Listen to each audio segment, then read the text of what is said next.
Essa é uma continuação do último episódio. Aproveite! Ao mesmo tempo que eu entendo que ninguém ensina ninguém, eu sou uma das maiores defensoras da formação continuada. Porque chegar em algum momento que você sente que não precisa aprender mais, parabéns, deita no caixão e só espera a sua hora. Por fim, assumir que você não é, que eu não sou, essa princesa de candura da Disney, como alguns ex já me chamaram, que essa voz doce não apenas fala coisas lindas, mas também é um pouco grosseira, sarcástica, irônica. Às vezes ela tá mal, às vezes ela tá bem, e às vezes eu falo de mim mesma na terceira pessoa. Pauta para terapia. Assumir tudo isso e precisar entender que não é sobre correção, mas sim sobre evolução, sobre processo. Eu sou alguém em construção, e com quem eu quase discuti é uma pessoa que, assim como eu, tá vivendo pela primeira vez, que também não sabe de muita coisa. Sabe de algumas coisas que eu não sei, não sabe de outras que eu sei. Mas eu preciso admitir uma coisa. Teve um encontro no grupo terapêutico de quinta-feira, foi muito gostoso.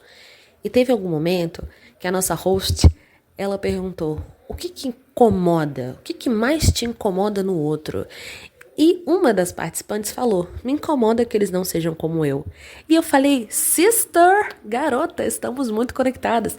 Tem horas que eu realmente me incomodo que as pessoas não ajam da maneira como eu agiria.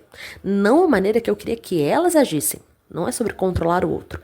É ficar um pouco frustrado de que essas ideias de educação, bom dia, boa tarde, boa noite, com licença, me desculpa se eu pisei no seu pé, não vai acontecer de novo, não se atrasar, respeitar o tempo do outro, se foi grosseiro pedir desculpa, sabe?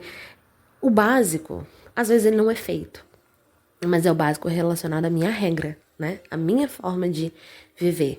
Talvez não de acordo com o código moral da sociedade, mas de acordo com a ética. Por falar em ética e moral, eu sempre tenho que dar esse exemplo. Eu não me importo de não ser uma pessoa considerada moral, porque a moral ela é facilmente deturpada. Existe um conceito chamado janela de Overton, ou Everton, Overton, acredito. Eu tenho até um livro sobre isso, eu acho que eu vou postar sobre ele como conteúdo ramificado, lá no @JennyArtFer, lá no Instagram, na rede vizinha. E esse livro, ele basicamente, não o livro em si, mas o conceito, fala sobre como uma coisa esdrúxula, totalmente impensável, aos poucos começa a ser aceita. Vamos falar aqui sobre as bets? Afinal, isso é aforismos e fluxo de pensamento. Um pensamento encadeado no outro, sem roteiro. É uma loucura, né? Então, todo mundo, de certa forma, em algum momento chegou num consenso. Bets são um problema. Aposta, vício, jogo de azar. Mas daqui a pouco tem o seu ator favorito ou o seu influencer favorito divulgando, falando para jogar com responsabilidade, colocando cláusulas, digamos, tacando um tom de eufemismo, deixando mais romantizado.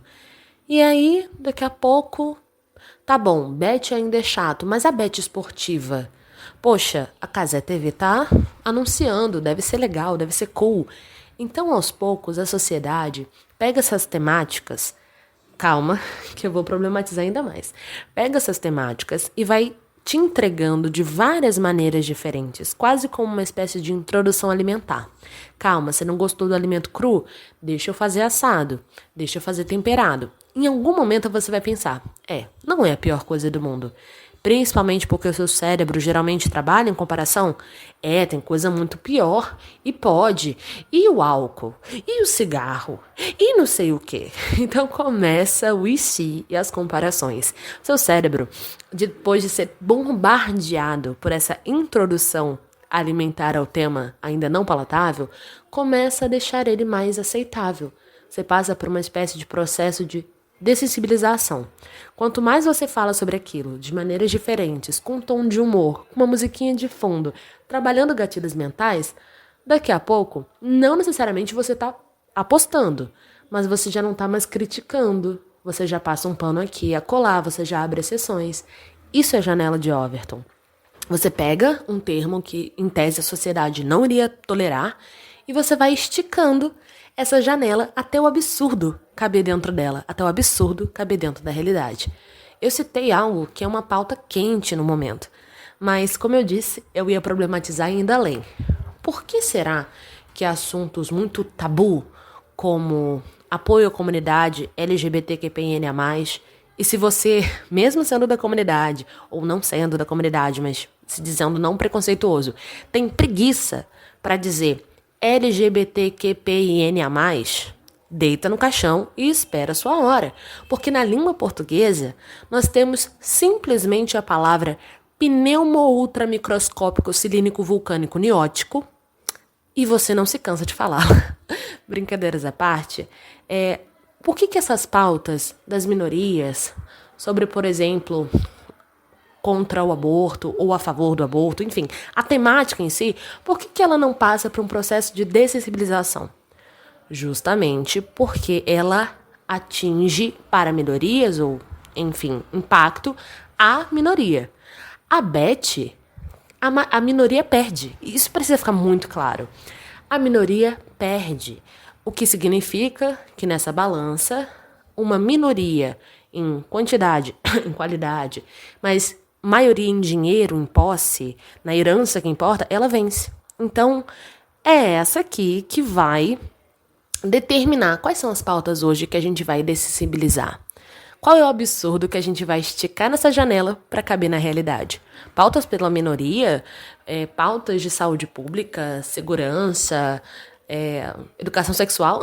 Não, isso não é importante. Porque isso vai, de fato, mexer na estrutura e na macroestrutura. Ficou meio, como eu posso dizer, científico, ficou meio histórico, ficou meio didático demais? Então vamos voltar para o assunto. Em resumo, é muito importante que a gente paute questões reais na sociedade, porque nós somos a sociedade, ok? E muitas vezes o que é moral, ele é flexível, é baseado na moda, o que todo mundo tá usando, o que todo mundo tá falando, o que o influencer disse que é mais bonito. Agora, a ética, ela passa por uma espécie de lei que eu acho maravilhosa. Inclusive, eu já quis ter uma banda com esse nome. Na época que eu era muito próxima de um cantor, eu falei, cara, a gente podia ter uma banda chamada Imperativo Categórico. A ideia é o seguinte, você vai criar uma regra e ela é universal. Ela não tem brechas. Então, escolha muito bem o que você vai desejar. Por exemplo, eu acredito... Calma, deixa eu pensar melhor. Isso é muito polêmico. Tudo bem.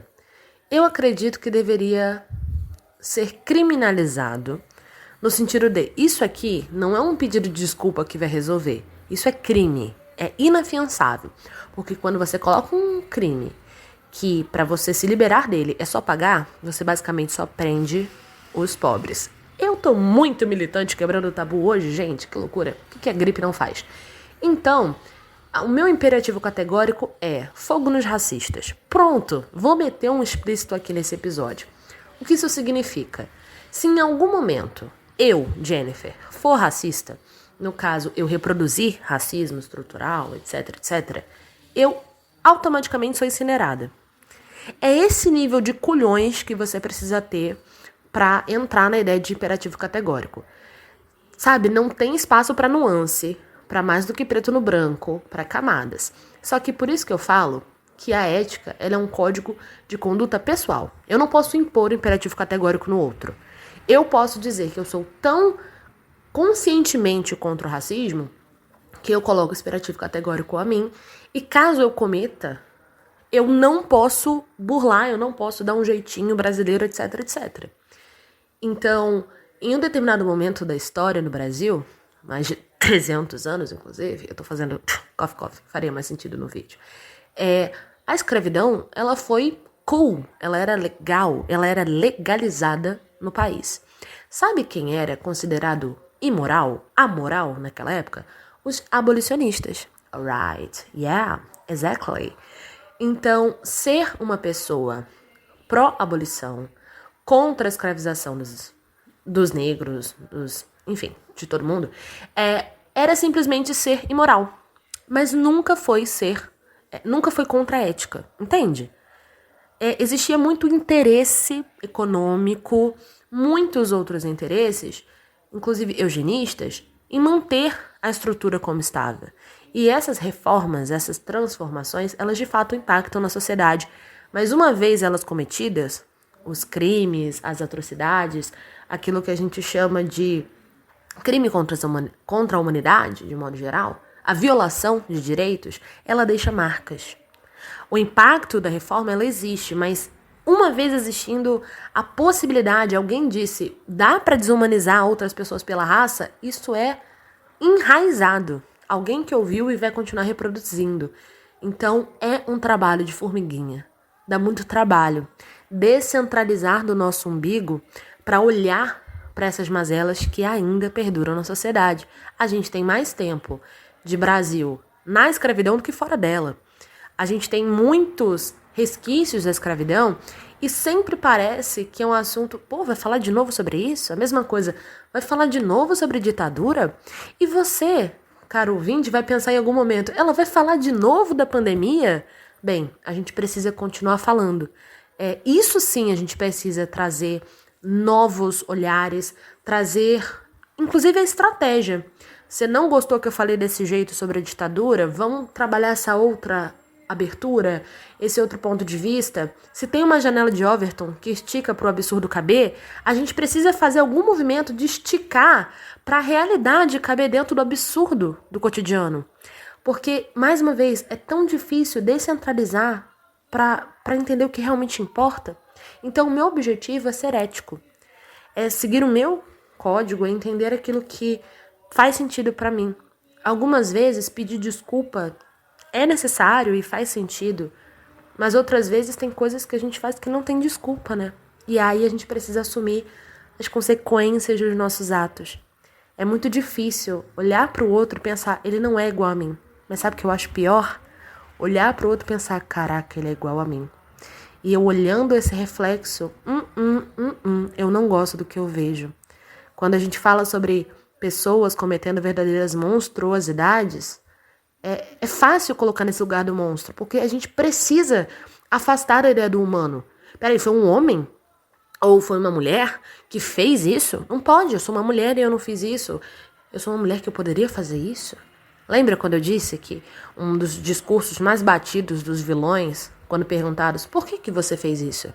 Por que você é tão malvado? Porque eu posso. Você pode, mas você também podia não, sabe? Passado triste todo mundo tinha. E olha que eu sou uma grande fã do Loki. Eu passo um pano absurdo, mas na ficção, tá? Não me vem com muitas coisas que eu curto na ficção, eu não curtiria na vida real. É importante fazer essa diferenciação. Então, foi um episódio embolado. Foi um episódio que eu pausei várias vezes para espirrar. Então, ele foi no fluxo de pensamento, mas também foi no fluxo de espirro. Eu espero muito que você tenha escutado até agora. Ele é o segundo, né, mais demorado, digamos assim, mais longo. E eu acho que faz todo sentido para alguém que ficou muito tempo calada, agora tá conseguindo falar. Se você gostou, não esquece de se inscrever ou seguir, não sei por qual plataforma você tá ouvindo agora. Deixar o seu comentário, que isso é tão importante. Ou se você tiver intimidade, me manda uma mensagem no WhatsApp, na DM. Assista os conteúdos ramificados no @JennyAfter. E a gente se vê no próximo episódio. Um super beijo e tchau!